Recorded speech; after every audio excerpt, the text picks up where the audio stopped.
Hi hello welcome to Andhra Prabha. నేను సాయి. తెలంగాణలో లోక్సభ ఎన్నికల కోసం కాంగ్రెస్ కసరత్తు అయితే గట్టిగానే స్టార్ట్ చేసింది. దీంట్లో భాగంగా ఆశావాహుల నుంచి దరఖాస్తుల స్వీకరణ ప్రారంభించింది.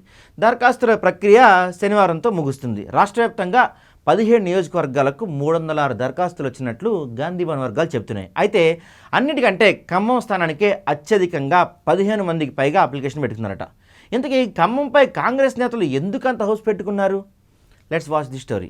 లోక్సభ ఎన్నికల్లో ఖమ్మం సీటుకు కాంగ్రెస్ నుంచి ఫుల్ డిమాండ్ వస్తుంది.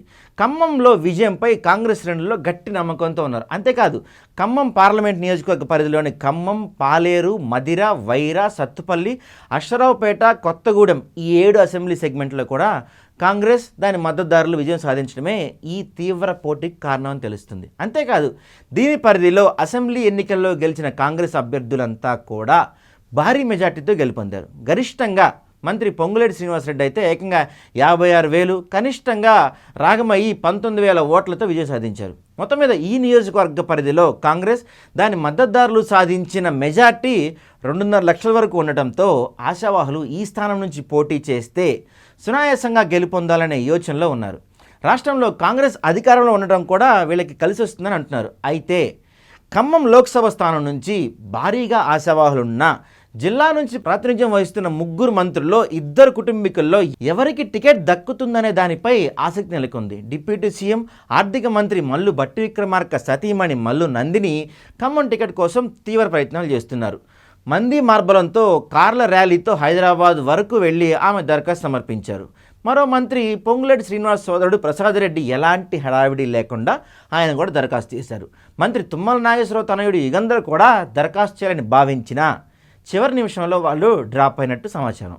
వీరితో పాటు రాయల నాగేశ్వరరావు, రేణుకా చౌదరి, వంకాయలపాటి రాజేంద్ర ప్రసాద్, వి హనుమంతరావు పేర్లు కూడా ఇక్కడ గట్టిగా వినిపిస్తున్నాయి. మరోవైపు ఖమ్మం లోక్సభ స్థానం నుంచి సోనియా గాంధీ పోటీ చేయాలనే డిమాండ్లు కూడా వినిపిస్తున్నాయి. అయితే సోనియా పోటీపై ఇంకా క్లారిటీ అయితే రాలేదు. ఖమ్మం లోక్సభ స్థానం నుంచి కాంగ్రెస్ ఎంత అనుకూల పరిస్థితులు ఉన్నా పొత్తులు కూడా కీలకంగా మారనున్నాయి.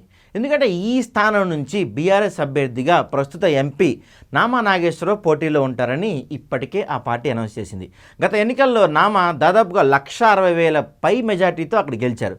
మొన్నటి అసెంబ్లీ ఎన్నికల్లో కాంగ్రెస్ గెలుపులో టీడీపీ, సిపిఐ ప్రజాపందా ఓట్లు కూడా ఉన్నాయి. కాబట్టి లోక్సభ ఎన్నికల్లో వీటిలో ఏ పార్టీ ఎవరికి మద్దతు ఇస్తుందనేది కూడా కీలకం. ఈ పార్టీలే కాక ఇండియా కూటమిలో ఉన్న దృష్ట్యా సిపిఐ పొత్తు కూడా ప్రధానంగా మారే అవకాశం ఉంది. వీటన్నిటినీ బేరీజు వేసుకొనే అభ్యర్థుల ఎంపిక ఉండే ఛాన్స్ ఉంది. కాబట్టి అభ్యర్థులు ఎందరున్నా అధిష్టానం మాత్రం భారీ విజయమే లక్ష్యంగా ఖమ్మం అభ్యర్థి ప్రకటిస్తుందని కాంగ్రెస్ శ్రేణులు అంటున్నాయి.